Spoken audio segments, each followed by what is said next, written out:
According to a retired general, Zimbabwe finds itself at crossroads, and a retired General Chiwenga takeover is imminent.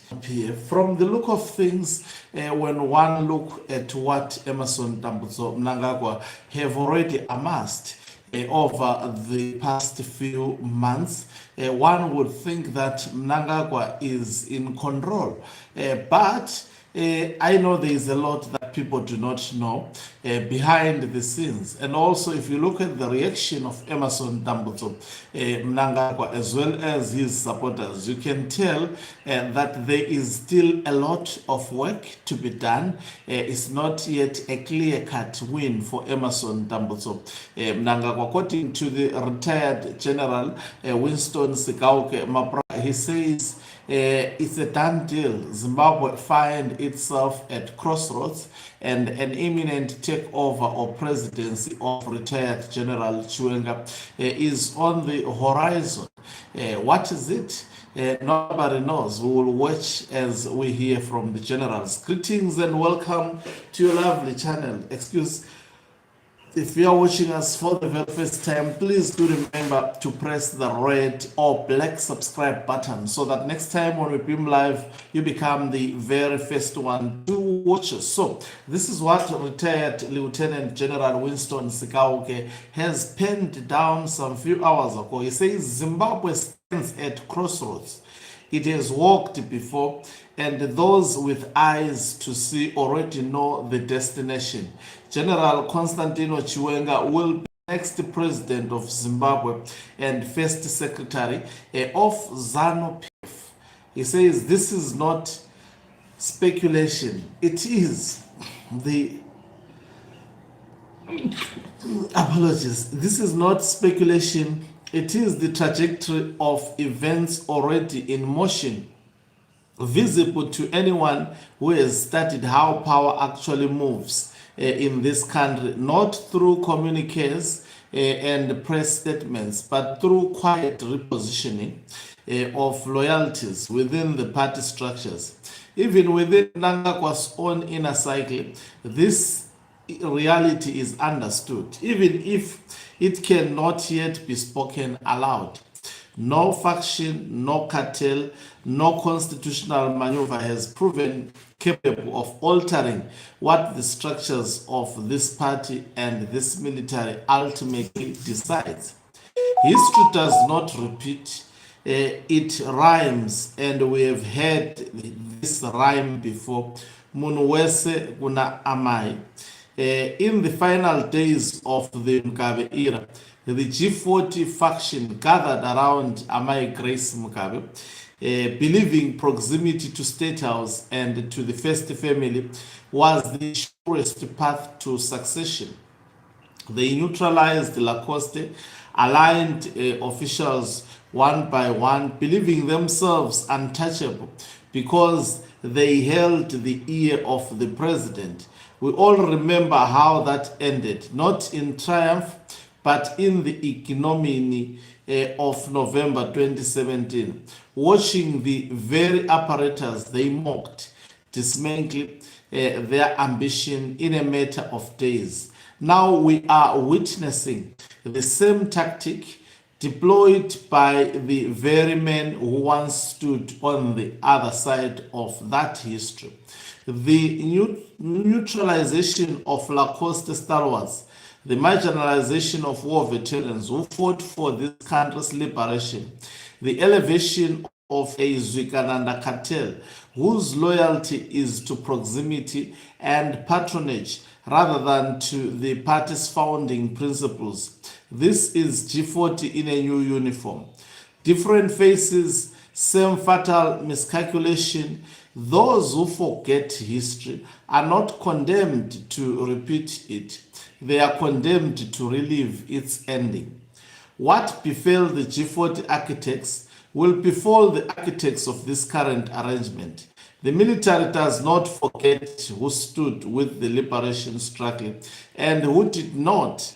The structures that moved one president in 2017 in defense of the party's founding values remain intact, and they remain watchful.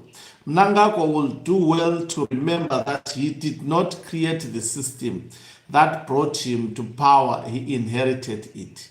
And he serves at its pleasure, not the reverse. A leader who turns that same system against the very comrades who installed him is not securing his legacy.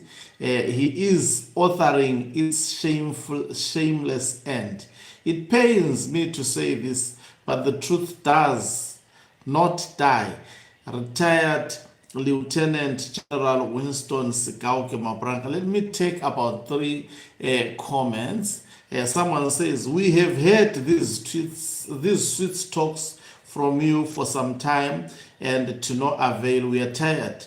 Come back here when you have got something serious. Someone says, Chiwenga is next president and he will be using the template of 2023 of rigged elections. So Chabang creation was a ZANU-PF baby child to stop the real opposition from blocking to stop Cap 3. Because if Chiwenga is saying Cap 3 is bad, how come is supporting the creation of it? So these are the people who are just commenting on the comment section. So as I keep on saying, of course, a lot of people may say, but these generals have been speaking the same thing to no avail. If you look at the political template that Zimbabwe is undergoing at the moment, we have traveled this path before. I remember the issue of succession in ZANU-PF was spoken in the media for years. For years it was spoken in the media. We already knew at one point it was Joyce Mjuru and Emerson Mnangagwa, and Mnangagwa, of course, uniting with Mugabe to dislodge the husband of Joyce Mjuru, and Joyce Mjuru faction thwarted after the death of her husband, and the Mnangagwa faction continuing to emerge, hearing that it was intertwined with the military. At some point, Mugabe fired Emerson Dambudzo Mnangagwa. He ran for his dear life to seek refuge in South Africa, and we saw from someone looking at these events, Emerson Dambudzo Mnangagwa running for his dear life. Everyone thought, Mugabe had actually managed the succession, and there is no way he was going to be defeated. And even those who were supporting him, the likes of Professor Jonathan Moyo, the likes of Xavier Kasukwere, the likes of even those Walter Mzembe and others, they thought at that moment that at last we have dealt with the devil, that is Emerson Dambudzo Mnangagwa. And something happened unimaginable. The military decided to take a conscious decision to get rid of Robert Gabriel Mugabe. And it seemed so easy, his removal. Has Emerson Dambudzo Mnangagwa thwarted that possibility? I don't think so.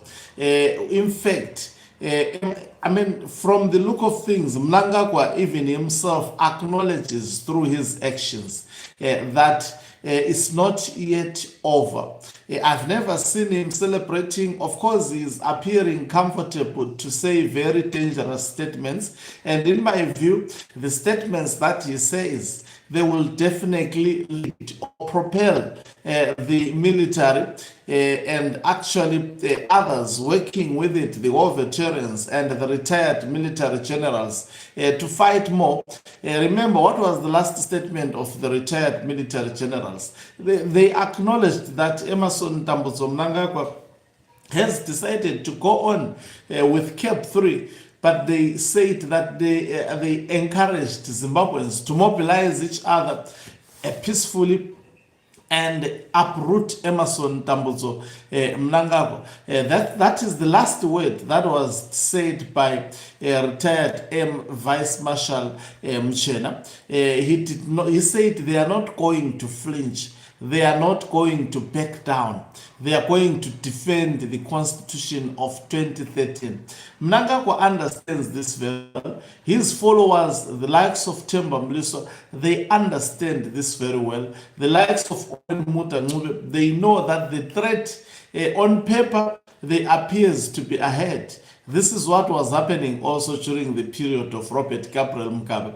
But how did the things end? And I've always said ZANU-PF succession is not decided through paper, is not decided through bribes, is not decided through slogans, is not decided through rallies. We saw rallies, we saw slogans, we saw everything. Days leading to the 2017, we saw Grace Mugabe crisscrossing the country, embarrassing the military, those seemingly associated with Mnangagwa by then, who had deceived the military to back him up. We saw the generals also attending these activities, undermined and humbly sitting in those rallies of Grace Mugabe, slogans being chanted, Mnangagwa being humiliated publicly, and also those aligned with his faction publicly identified, humiliated, insulted,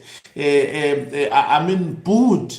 Everybody thought there was no way Robert Gabriel Mugabe was going to be defeated by the military. So when you hear the retired military generals saying we are at crossroads, they know they have inside info. I know a lot of people have been discouraged by the psychological political game that is played by Emmerson Dambudzo Mnangagwa through paper, through the bribing of MPs and senators, of course, and also through signing the paper called Constitutional Amendment Act number 3. But the game is not determined by that paper. When there is urgent need to put hold to the Constitution, it can be done in Zimbabwe, and within a space of days, powers may be stripped.